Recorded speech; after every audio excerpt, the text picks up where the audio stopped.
నమస్కారం అమ్మా. నమస్తే అమ్మా.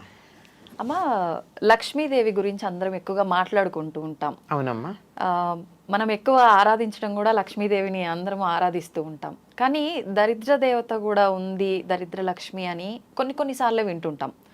లక్ష్మీదేవి దరిద్ర లక్ష్మి ఇద్దరికి ఏమైనా సంబంధం ఉందా అమ్మ? రిలేషన్ ఏమైనా ఉందా వాళ్ళిద్దరికి? ఉందమ్మా. ఆవిడ అక్కగారు, ఈవిడ చెల్లెలు. అక్క చెల్లెలే. ఆవిడ జ్యేష్ఠాదేవి అంటారు ఆవిడ్ని. జ్యేష్ఠ అంటే పెద్దది, పెద్ద ఆవిడ లక్ష్మి, దరిద్ర దేవత. చిన్న ఆవిడ లక్ష్మీదేవి. అందుకే పూర్వకాల ఇళ్లలో ఎవరి మీద కోపం వస్తే దరిద్రం అని దష్ట అనేవారు.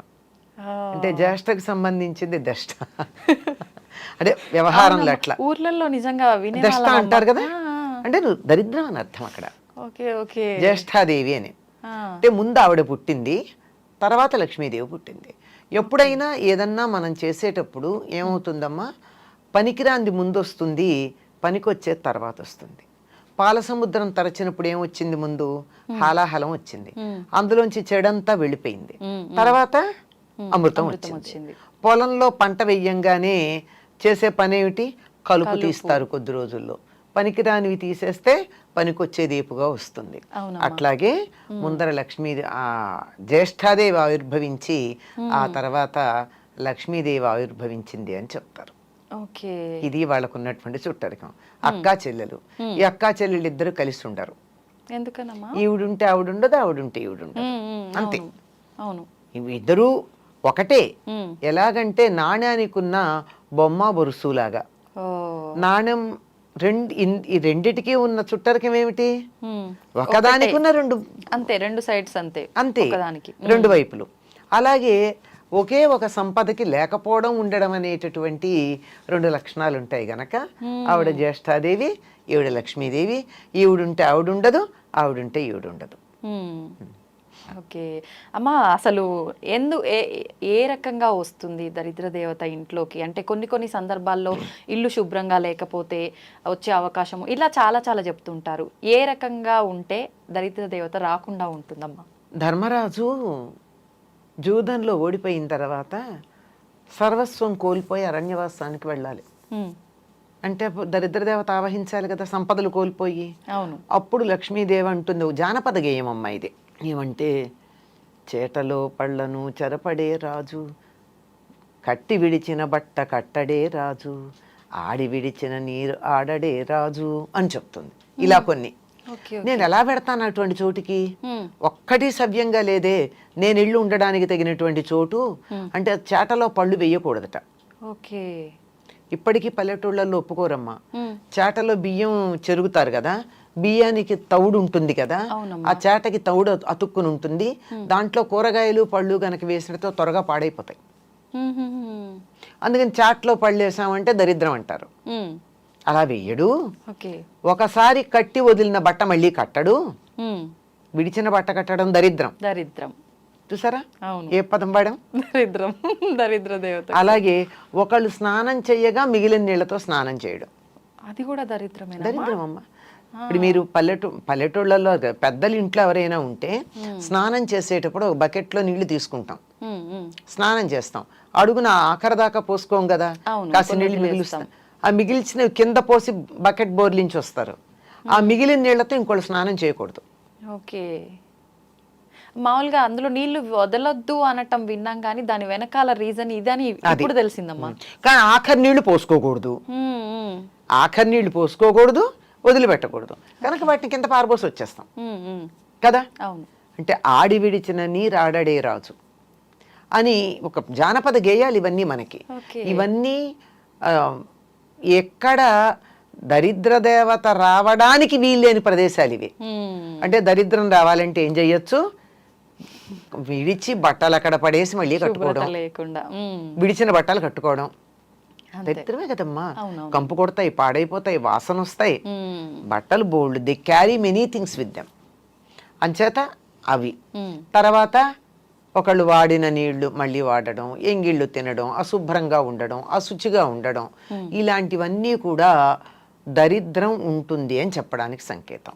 ఇలాంటి చోట ఆవిడికి నచ్చుతుందిట వస్తుంది. ఓకే. ఈవిడిలా ఉంటి చోట్ల గురించి చెప్పడం కన్నా లక్ష్మీదేవి తాను ఎక్కడుంటానో కొన్ని ప్రదేశాలు చెప్పింది. ఆ లక్ష్మీదేవి ఉంటానని చెప్పిన ప్రదేశాలకి భిన్నంగా ఉంటే లక్ష్మి ఉండదు. లక్ష్మి లేదు కనుక ఇవిడ వచ్చి కూర్చుంటుంది.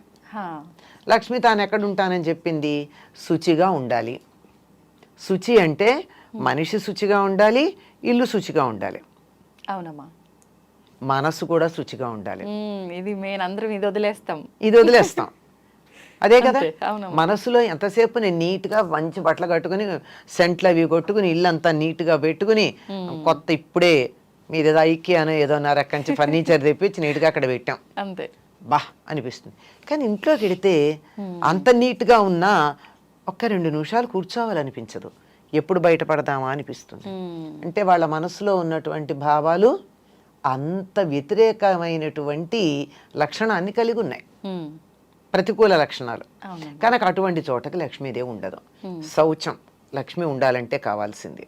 తర్వాత ఇంట్లో ఎప్పుడు తగాదాలు దెబ్బలాటలు ఉండకూడదు, గాలి వెలుగు ఉండాలి, వెంటిలేషన్ ఎక్కువగా. చీకటి పడ్డాక దీపం ఉండాలి.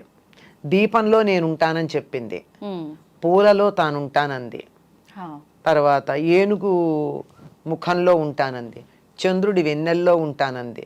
లక్ష్మీదేవి ఉంటానని చెప్పినటువంటి వస్తువులు ఇవి మన దగ్గర ఉన్నట్టయితే లక్ష్మి ఉంటుంది. ఈ మధ్య ఎవరో ఈ ఏనుగు ముఖంలో లక్ష్మీదేవి ఉంటుంది కనుక ఇంట్లో ఏనుగులు పెట్టుకోండి అని చెప్పి షాప్ పేరు కూడా చెప్పారు, ఎక్కడ దొరుకుతాయో. ఇది నిజంగా అట్లా పెట్టుకోవచ్చమ్మా? అవసరం లేదు, పెట్టుకోవచ్చు కానీ పెట్టుకోవాలని ఏం లేదు. ఏనుగు ముఖాలు పెట్టినంత మాత్రం లక్ష్మీదేవి ఇంట్లోకి ఏం వచ్చి కూర్చోదు. మనం దెబ్బలాడుకుంటూ ఉంటే ఆవిడ పారిపోతుంది. ఇంట్లో ఒకళ్ళనొకళ్ళు తిట్టుకుంటూ ఉన్నా, అప్పుడు కొంతమంది ఇళ్లలో ఫ్లయింగ్ సాసర్స్ ఉంటాయి భోజనాల దగ్గర, అలాంటివి ఉన్నా లక్ష్మీదేవి పొరపాటును కూడా దరిదాపుల్లోకి రాదు. వీలైనంత దూరంగా ఉండే ప్రయత్నం చేస్తుంది, వస్తున్నదన్నా పారిపోతుంది. అంటే దరిదాపుల్లో కదా, కొన్ని రోజుల పాటు రాదు. అంచేత మనకి సంపద కావాలి అంటే నవ్వుతూ ఉండాలి. అదే చెప్తారండి, ఇంటికి సంపద ఎవరంటే చిరునవ్వు ఉన్న మొహాలట. నవ్వుకుంటూ ఎప్పుడు నవ్వగలం మనం?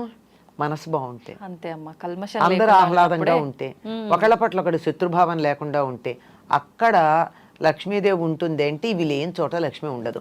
ఇంట్లో శుచిగా లేకపోయినా, దెబ్బలాడుకుంటూ ఉన్నా, పోట్లాడుకుంటూ ఉన్నా, ఏడుస్తూ ఉన్నా, ఏడ్చే చోట కూడా లక్ష్మి ఉంటుంది. ఎందుకంటే కష్టాలు ఎవరికి ఉండవమ్మా, మనుషులకు కాకపోతే మాకులకు వస్తాయా? వస్తాయి. కష్టం వస్తుంది కానీ దానికి ఏడవకూడదు. బాధపడడం వేరు, దాని వేదన చెంది దిగులు పడ్డం వేరు. కొంతమంది మొహాలు చూడండి, ఏదో చిన్న బాధ వస్తుంది, మొహం అంతా దీనానాథుల్లాగా మొహాలు పెడతారు. వాళ్ళకి సంపద రమ్మంటే ఎట్లా వస్తుంది? ముందు ఆ మొహం మారిస్తే మీ మొహం కాస్త మార్చుకోండి, మీకు కష్టాలు తొలగుతాయని చెప్తారు చాలా మంది. మొహంలోనే కనపడతాయి. ఎప్పుడు చూసినా ఏడుపు కొట్టు మొహం వేసుకొని ఉంటావు ఇట్లా అంటుంటారు. ఏడుపు మొహం, ఈడుపు కాళ్ళు, ఈ రెండు జ్యేష్ఠాదేవిని ఆహ్వానిస్తాయని చెప్తారు పెద్దవాళ్ళు ఇంట్లో. ఈడుపు కాళ్ళు అంటే పని చేయమంటే అబ్బా అని నడవడం చకచక కాకుండా ఏమిటో అని కాళ్ళు ఈడ్చుకుంటూ నడుస్తారు. అంటే ఇష్టం లేక. అదే సోమరితనం ఉన్న చోట లక్ష్మీదేవి ఉండదు, దరిద్ర దేవత ఉంటుంది. వీళ్ళిద్దరూ ఒకళ్ళు అంటే ఒకళ్ళు ఉండరు కదా. దీనికి ఒక చమత్కారమైన విషయం చెప్తారు. మా ఇద్దరిలో ఎవరు అందగత్తెలు అని అడిగారట లక్ష్మీదేవిను జ్యేష్ఠాదేవి. ఎవరిని అందగత్తెలన్నా రెండో వాళ్ళకి కోపం వస్తుంది కదా. అవునమ్మా. మరి లక్ష్మి కావాలి, జ్యేష్ఠాదేవి అక్కర్లేదు. అందుకు ఆయన తెలివిగా అన్నాడట, ఇద్దరిని అక్కడ నిలబెట్టి మీరు ఇటు రండి, నువ్వు ఇటు వెళ్ళు అన్నట్ట. లక్ష్మీదేవిని ఇంట్లోకి రమ్మన్నాడు, జ్యేష్ఠాదేవిని వెళ్ళమన్నాడు. అబ్బా నువ్వు అలా బయటికి వెడుతుంటే ఎంత అందంగా ఉన్నావు అన్నట్ట జ్యేష్ఠాదేవిని. లక్ష్మీదేవిని నువ్వు ఇంట్లోకి వస్తుంటే ఎంత అందంగా ఉన్నావు అన్నట్ట. అయిపోయింది. ఎంత తెలివిగా చెప్పారు కదమ్మా. మనకు కావాల్సిందే అది. అదే కదా. అప్పుడు వెళ్తే ఈవిడ వస్తుంది, చీకటి పెడితే గాని వెలుగు రాదు. అంతే అంతే కదా. అంచేత వెలుగు లేకపోతే చీకటి వస్తుంది.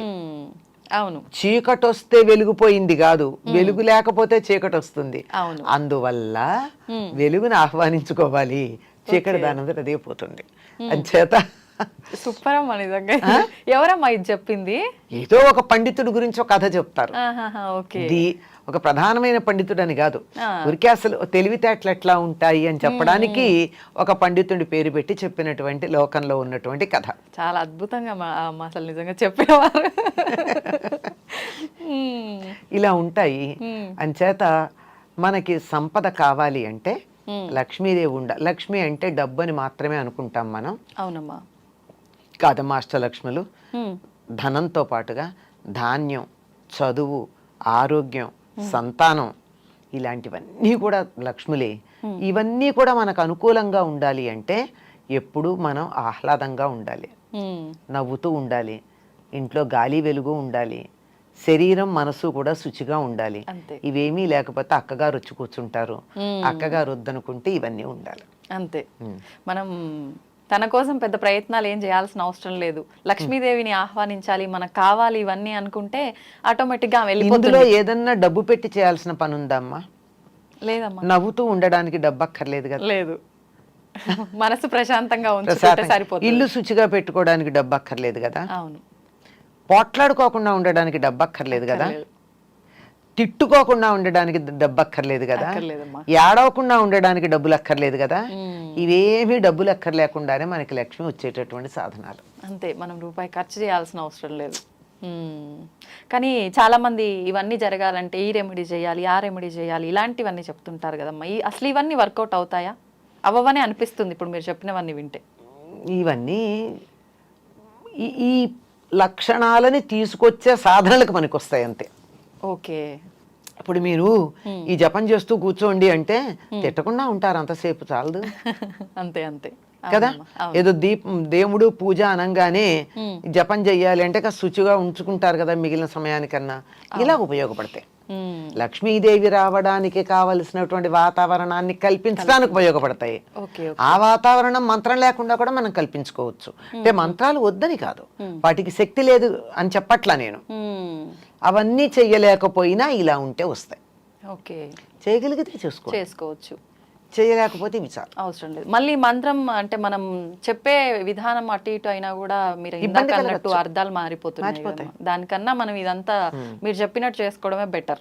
హాయిగా ఉండండి. అంతే అంతే. లలితా సహస్రనామంలో ఒక నామం ఉంది అమ్మవారి గురించి, సుఖారాధ్య అని ఉంది. సుఖంగా ఆరాధించబడేది.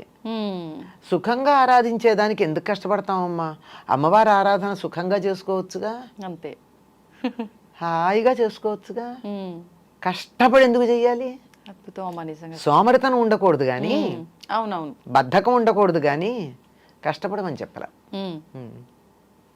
అందరూ ఆర్భాటాలు, హంగులు, హడావిడి, పూజలు ఇవన్నీ అనగానే అమ్మో అన్ని నియమాలు పాటించాలి, ఎన్నో కష్టాలు, ఇబ్బందులు. నియమాలు ఉన్నాయి లేకపోలా, కానీ అవి కూడా చాలా తేలికైన నియమాలు. మనం అనుకుంటే తేలికమ్మా. కాదమ్మా, శుచిగా ఉండమంటే అదేమంత కష్టం?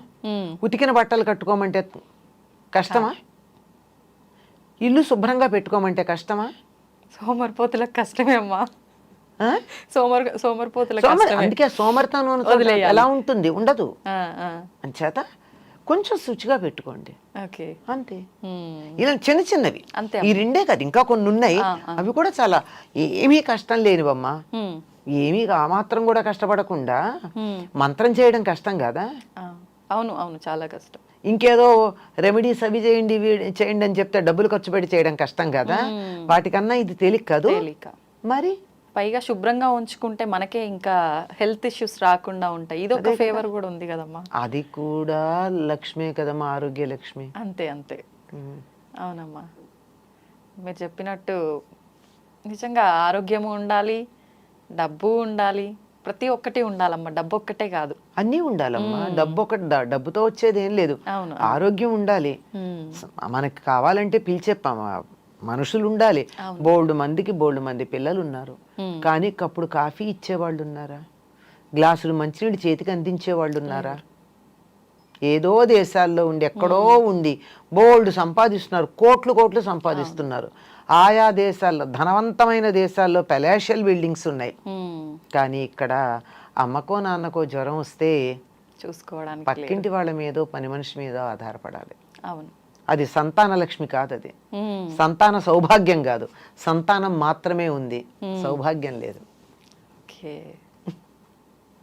తెలుసుకోవాలమ్మా ఇలాంటి విషయాలన్నీ ఇంకా ఇంకా మీ ద్వారా మేము. థ్యాంక్ యూ అమ్మా, థ్యాంక్ యూ. వస్తే